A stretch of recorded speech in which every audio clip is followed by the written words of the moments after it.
राधे राधे, हरे Krishna. Welcome है आप सभी का हमारे यूट्यूब चैनल पे। तो चलिए शुरू करते श्रीमद् भागवत गीता का अध्याय 3 कर्म योग। अर्जुन ने कहा, हे जनार्दन, हे केशव, यदि आप बुद्धि को सकाम कर्म में श्रेष्ठ समझते हैं तो फिर आप मुझे इस घोर युद्ध में क्यों लगाना चाहते हैं।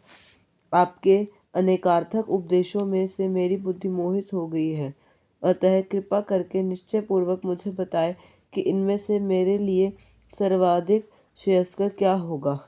श्री भगवान ने कहा, हे निष्पक्ष अर्जुन, मैं पहले ही बता चुका हूँ कि आत्म साक्षात्कार का प्रयत्न करने वाले 2 प्रकार के पुरुष होते हैं। कुछ इसे ज्ञान योग द्वारा समझने का प्रयत्न करते हैं तो कुछ भक्ति में सेवा के द्वारा। ना तो कर्म से विमुख होकर कोई कर्म फल से छुटकारा पा सकता है और ना केवल संन्यास से सिद्धि प्राप्त की जा सकती है। प्रत्येक व्यक्ति को प्रकृति के अर्जित गुणों के अनुसार विवश होकर कर्म करना पड़ता है। अतः कोई भी एक क्षण भर के लिए भी बिना कर्म किए नहीं रह सकता। जो कर्मेंद्रियों को वश में करता है किंतु जिसका मन इंद्रिय विषयों में चिंतन करता रहता है, वह निश्चित रूप से स्वयं को धोखा देता है और मिथ्याचारी कहलाता है।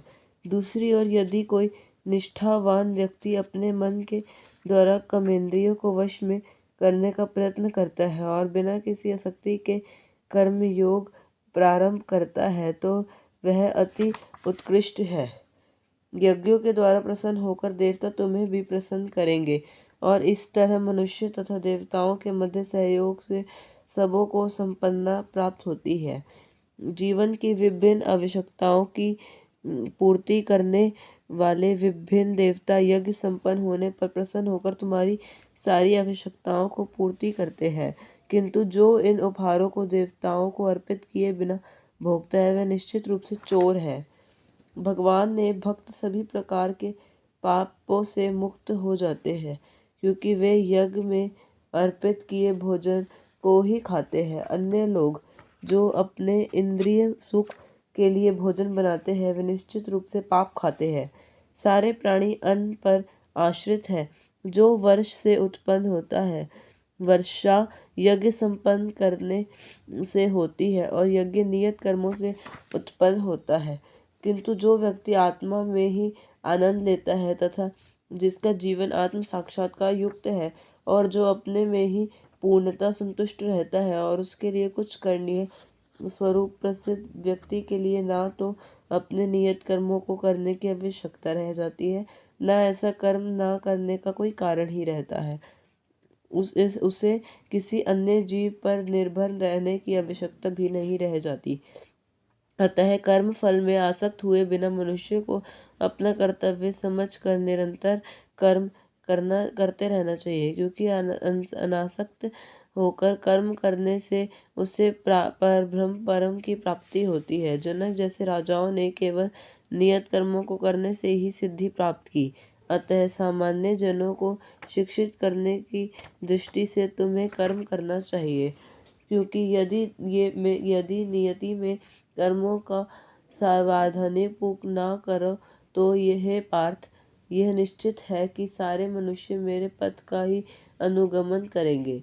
यदि मैं नियत कर्म न करूं तो ये सारे लोग नष्ट हो जाए, तब मैं अवांछित जन्म सुदाय वर्ण संस्कार को उत्पन्न करने का कारण हो जाऊंगा और इस तरह संपूर्ण प्राणियों की शांति का विनाशक बनूंगा।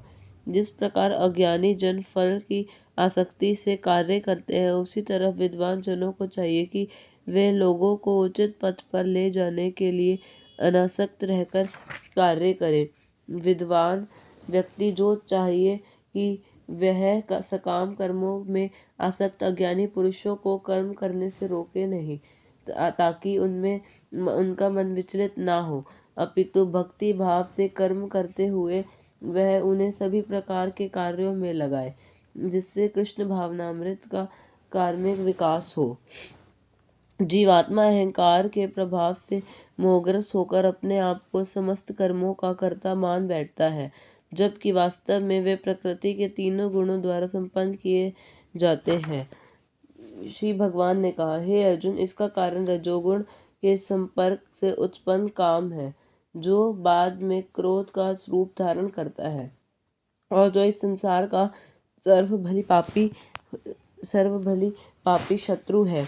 जिस प्रकार अग्नि धुएं से, दर्पण धूल से अथवा भ्रूण गर्भाशय से आवृत रहता है, उसी प्रकार जीवात्मा इस काम की विभिन्न मात्राओं से आवृत रहता है।